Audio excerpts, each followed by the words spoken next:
श्री गणेशाय नमः। दोस्तों, रक्षाबंधन के बाद से भाद्रपद माह का प्रारंभ हो चुका है। इस समय भाद्रपद माह का कृष्ण पक्ष चल रहा है। भाद्रपद मास के कृष्ण पक्ष में पहली एकादशी का व्रत आने वाला है। इसे अजा एकादशी के नाम से जानते हैं। जो भी व्यक्ति अजा एकादशी का व्रत रखता है उसे धन की कमी नहीं रहती, आर्थिक संकट दूर होता है। साथ ही श्री हरि की कृपा से उसके संतान पर कोई संकट नहीं आता है। इस व्रत को करने से आपको अपना खोया हुआ धन, संपत्ति, गुण आदि की प्राप्ति हो सकती है। इस व्रत को सत्यवादी राजा हरिश्चंद्र ने भी किया था। तो आइए दोस्तों, इस वीडियो में हम जानें कि भाद्रपद की पहली एकादशी कब है। अजा एकादशी की पूजा का शुभ मुहूर्त और पारण का समय क्या होगा। दोस्तों, वैदिक पंचांग के अनुसार भाद्रपद की पहली एकादशी के लिए आवश्यक कृष्ण पक्ष की एकादशी तिथि का प्रारंभ 29 अगस्त को 1:19 AM पर होगा और इस तिथि का समापन 30 अगस्त को 1:37 AM पर होगा। ऐसे में उदया तिथि के आधार पर भाद्रपद की पहली एकादशी यानी अजा एकादशी 29 अगस्त को है। इस दिन ही व्रत रखा जाएगा। 29 अगस्त को पड़ने वाले अजा एकादशी के दिन दो शुभ योग बन रहे हैं। पहला शुभ योग यानी सिद्धि योग सुबह से लेकर शाम 6:18 तक है। वही दूसरा योग यानी सर्वार्थ सिद्धि योग शाम को 4:39 से अगले दिन 30 अगस्त को सुबह 5:58 तक रहेगा। ये दोनों ही योग पूजा पाठ के लिए अच्छा है। इसमें आप जो कार्य करेंगे वो सफल सिद्ध हो सकते हैं। व्रत के दिन आद्रा नक्षत्र सुबह से शाम 4:39 तक है। जो लोग अजा एकादशी के दिन व्रत रखकर विष्णु पूजा करना चाहते हैं वो सूर्योदय के बाद यानी सुबह 5:58 से कर सकते हैं। इस समय से उनको सिद्धि योग प्राप्त होगा। उस दिन राहु काल 1:58 PM से 3:34 PM तक है। इस समय में पूजा ना करें। उस दिन का ब्रह्म मुहूर्त 4:28 AM से 5:13 AM तक है और शुभ मुहूर्त यानी अभिजीत मुहूर्त 11:56 AM से 12:47 PM तक है। दोस्तों, इस बार व्रत का पारण 30 अगस्त को है। व्रत पारण का समय सुबह 7:49 से सुबह 8:31 तक है। उस दिन हरिवासर सुबह 7:49 पर खत्म होगा। दोस्तों, कृष्ण पक्ष द्वादशी तिथि 30 अगस्त को 1:37 AM से 31 अगस्त 2:25 AM तक रहेगा। दोस्तों, द्वादशी के दिन सूर्योदय 6:12 AM पर होगा और सूर्यास्त 6:42 PM पर होगा। राहु काल 10:53 AM से 12:27 PM के बीच रहेगा। अभिजीत मुहूर्त 12:02 PM से 12:52 PM तक रहेगा। अमृत काल 3:23 PM से 5:04 PM तक रहेगा और ब्रह्म मुहूर्त 4:36 AM से 5:24 AM तक रहेगा। धार्मिक मान्यताओं के अनुसार अजा एकादशी का व्रत रखकर भगवान विष्णु की पूजा करने से व्यक्ति के पाप मिट जाते हैं और जीवन के अंत समय में उसे स्वर्ग की प्राप्ति होती है। जो व्यक्ति केवल अजा एकादशी व्रत की कथा सुनता है उसे अश्वमेध यज्ञ के समान पुण्य फल की प्राप्ति होती है। दोस्तों, एकादशी व्रत का नियम दशमी के दिन से ही शुरू हो जाती है। एकादशी व्रत करने वाले व्रती दशमी की रात्रि को पूर्ण ब्रह्मचर्य का पालन करे तथा भोग विलास से भी दूर रहे। प्रातः एकादशी को लकड़ी का दातुन तथा पेस्ट का उपयोग न करे। नींबू, जामुन या आम के पत्ते लेकर चबा ले और अंगुली से कंठ शुद्ध कर ले। वृक्ष से पत्ता तोड़ना भी वर्जित है, अतः स्वयं गिरे हुए पत्ते का सेवन करे। यदि यह संभव ना हो तो पानी से 12 कूले कर ले। फिर स्नान आदि कर मंदिर में जाकर गीता पाठ करे या पुरोहित आदि से श्रवण करे।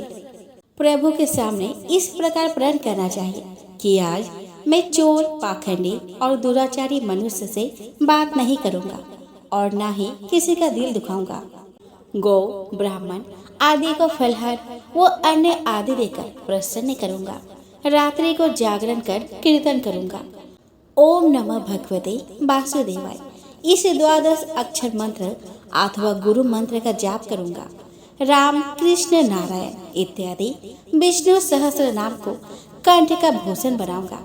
ऐसी प्रतिज्ञा करके श्री विष्णु भगवान का स्मरण कर प्रार्थना करें कि हे त्रिलोकपति, मेरी लाज आपके हाथ में है, अतः मुझे इस प्रण को पूरा करने की शक्ति प्रदान करें। मौन, जप, शास्त्र पठन, कीर्तन, रात्रि जागरण एकादशी व्रत में विशेष लाभ पहुँचाते हैं। एकादशी के दिन अशुद्ध द्रव्य से बने पेय ना पिए। कोल्ड ड्रिंक्स, एसिड आदि डाले हुए फलों के डिब्बा बंद रस को ना पिए। 2 बार भोजन ना करें। आइसक्रीम व तली हुई चीजें ना खाएं। फल अथवा घर में निकाला हुआ फल का रस अथवा थोड़ा दूध या जल पर रहना विशेष लाभदायक है। व्रत के तीनों दिन यानी कि 10वीं, एकादशी और द्वादशी में कासे के बर्तन, मांस, प्याज, लहसुन, मसूर, उड़द, चने, कोदो, साग, शहद, तेल और अत्यंत पान यानी कि अत्यधिक जल का सेवन न करें। व्रत के पहले दिन यानी कि 10वीं को और दूसरे दिन यानी कि द्वादशी को हविष्य अन्न जैसे कि जौ, गेहूँ, मूंग, सेंधा नमक, काली मिर्च, शर्करा और गोघृत आदि का एक बार भोजन करें। फलाहारी को गोभी, गाजर, सलजम, पालक, कुल्फा का साग इत्यादि सेवन नहीं करना चाहिए। आम, अंगूर, केला, बादाम, पिस्ता इत्यादि अमृत फलों का सेवन करना चाहिए। जुआ, निद्रा, पान, पराई निंदा, चुगली, चोरी, हिंसा, मैथुन, क्रोध तथा झूठ, कपट आदि अन्य कुकर्मों से नितांत दूर रहना चाहिए। बैल के पीठ पर सवारी न करें। भूलवश किसी निंदक से बात हो जाए तो इस दोष को दूर करने के लिए भगवान सूर्य के दर्शन तथा धूप दीप से श्री हरि की पूजा कर क्षमा मांग लेनी चाहिए। एकादशी के दिन घर में झाड़ू नहीं लगाए, इससे चींटी आदि सूक्ष्म जीवों की मृत्यु का भय रहता है। इस दिन बाल ना कटाए, मधुर बोले, अधिक ना बोले। अधिक बोलने से ना बोलने योग्य वचन भी निकल जाते हैं। सत्य भाषण करना चाहिए। इस दिन यथाशक्ति अन्नदान करे, किंतु स्वयं किसी का दिया हुआ अन्न कदापि न ग्रहण करे। प्रत्येक वस्तु प्रभु को भोग लगाकर तथा तुलसी दल छोड़कर ग्रहण करनी चाहिए। एकादशी के दिन किसी संबंधी की मृत्यु हो जाए तो उस दिन व्रत रखकर उसका फल संकल्प करके मृतक को देना चाहिए। और श्री गंगा जी में पुष्प प्रवाहित करने पर भी एकादशी व्रत रखकर व्रत फल प्राणी के निमित्त दे देना चाहिए। प्राणी मात्र को अंतर्यामी का अवतार समझकर किसी से छल कपट नहीं करना चाहिए। अपना अपमान करने या कटु वचन बोलने वाले पर भूल कर भी क्रोध न करे।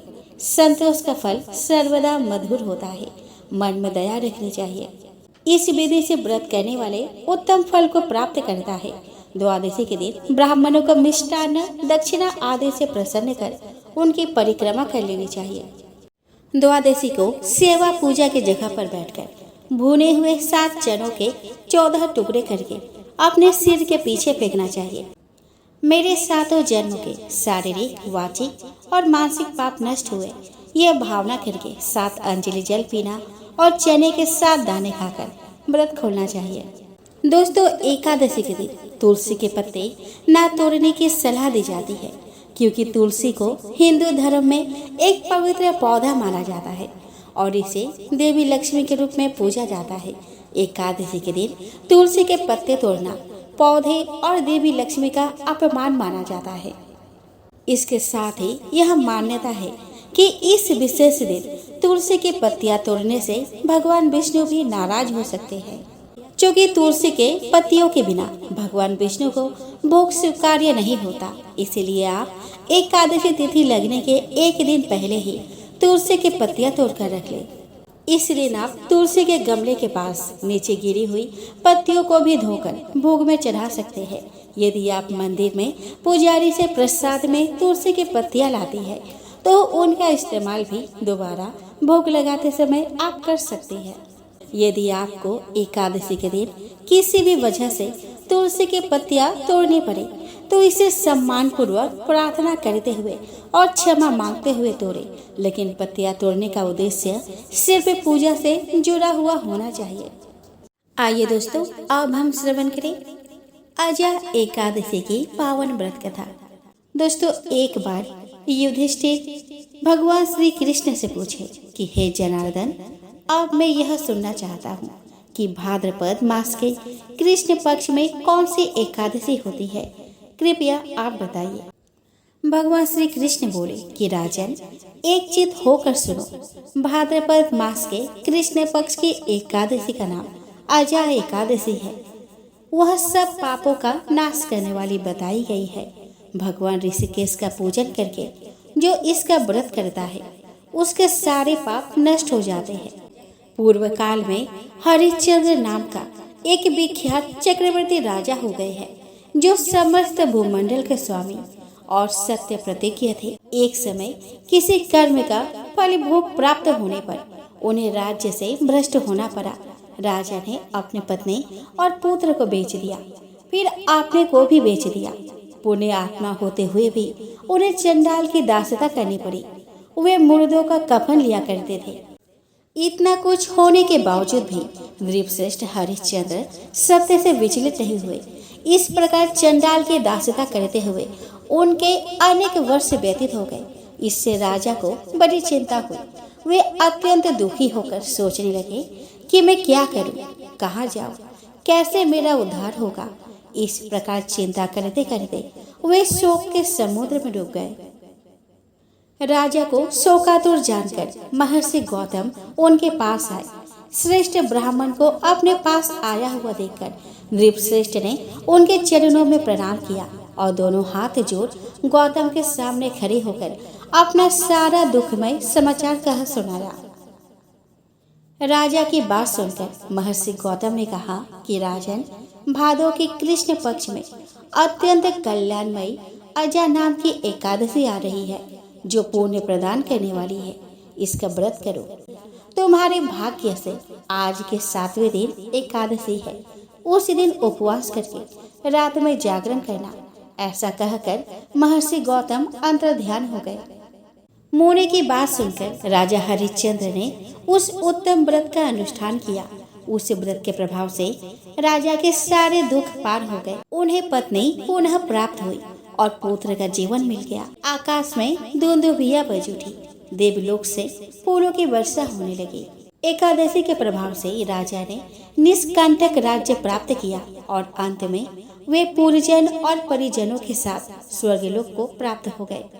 राजा युधिष्ठिर, जो मनुष्य ऐसा व्रत करते हैं वे सब पापों से मुक्त हो स्वर्गलोक में जाते हैं। इसके पढ़ने और सुनने से अश्वमेध यज्ञ का फल प्राप्त होता है।